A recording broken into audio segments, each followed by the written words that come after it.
Meaning of enforcement. Enforcement.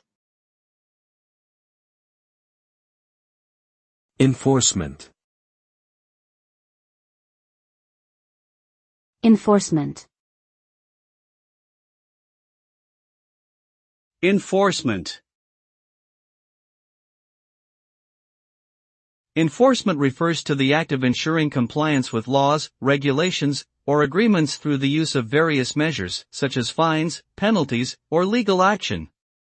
The primary goal of enforcement is to promote order, fairness, and safety in society by preventing or remedying violations of rules and policies. Effective enforcement can have a positive impact on public trust in institutions and deterrence of future wrongdoing.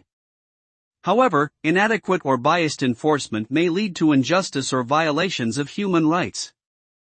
Therefore, proper oversight and accountability measures are crucial in maintaining a just and peaceful society.